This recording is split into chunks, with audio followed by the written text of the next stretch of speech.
अस्सलाम वालेकुम students, welcome to channel Sayar medical learning.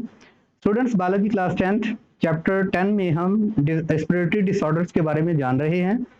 आज का जो हमारा टॉपिक है वो है निमोनिया। निमोनिया की अलामात के बारे में जानेंगे, उसके बाद इसके सिम्टम, उसके बाद इसकी जो पॉजिटिव एजेंट्स है उसके बारे में जानेंगे। सबसे पहले जानते हैं रीडिंग के जरिए से कि रीडिंग में कौन सी टर्म्स हमें मिलती हैं। Pneumonia is an infection of lungs. Pneumonia क्या चीज़ है, इसकी इटियोलॉजी क्या है। इन्फेक्शन है कहाँ पे? लंग्स के अंदर। लंग्स के अंदर जो इन्फ्लेमेशन है, इन्फेक्शन है, वो कहलाएगी निमोनिया। ठीक है। उसके बाद हम देखते हैं if this infection affects both lungs then it is called double pneumonia. अगर यही इन्फेक्शन एक लंग्स के एक साइड पे है, लंग्स के दो पार्ट्स हैं, वन पार्ट्स टू पार्ट्स, ठीक है। अगर एक साइड पे है तो सिंगल निमोनिया, अगर दोनों साइडों पे ये इन्फ्लेमेशन इन्फेक्शन प्रेजेंट है तो इसको डबल निमोनिया कहेंगे। ठीक है। उसके बाद it is called double pneumonia के बाद the most common cause of pneumonia is a bacterium streptococcus pneumoniae. अब इसके पॉजिटिव एजेंट्स को जानिएगा कि ये स्ट्रेप्टोकोकस निमोनाई बैक्टीरिया की वजह से, जो कि लंग्स के अंदर इन्फ्लेमेशन काज करता है, इसकी वजह से ये निमोनिया की अलामात आती हैं। अब सम वायरल इन्फ्लुएंजा वायरस भी इसका पॉजिटिव एजेंट्स है। वायरल इन्फेक्शन की वजह से भी निमोनिया होता है एंड फंगल इन्फेक्शन में आल्सो लीड टू निमोनियाई। अब फंगस इन्फेक्शन की वजह से भी जो है निमोनिया जो है वो हो सकता है। उसके बाद वायरस की वजह से भी। व्हेन द पॉजिटिव ऑर्गेनिज्म, अब पॉजिटिव ऑर्गेनिज्म यहाँ पे तीन है। एक तो जो है वो हमने देखा स्ट्रेप्टोनेमोनाई बैक्टीरिया है, दूसरे नंबर पे वायरस है और तीसरे नंबर पे फंगस या फंगी। ठीक है, तीन है।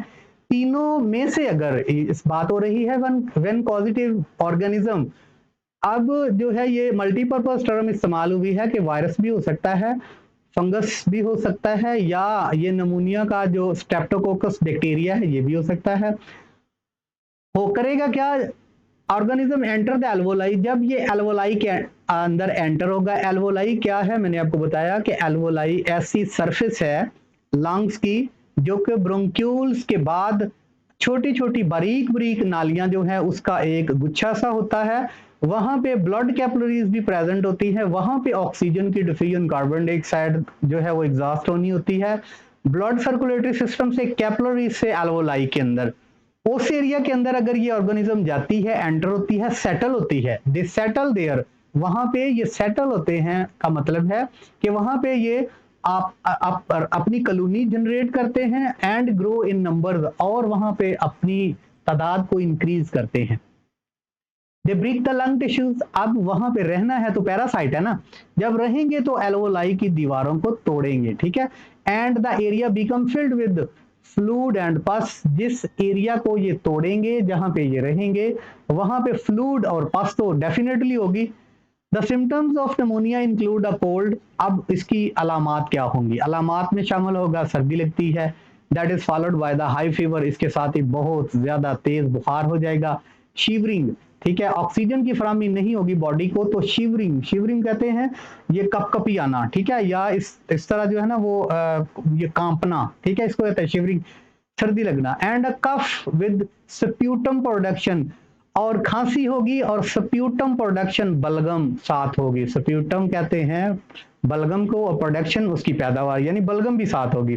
पेशेंट में बिकम शॉर्ट ऑफ ब्रीथ, अब मैंने बताया कि रेस्पिरेटरी डिसऑर्डर में शॉर्ट ब्रीथ सब में होती है।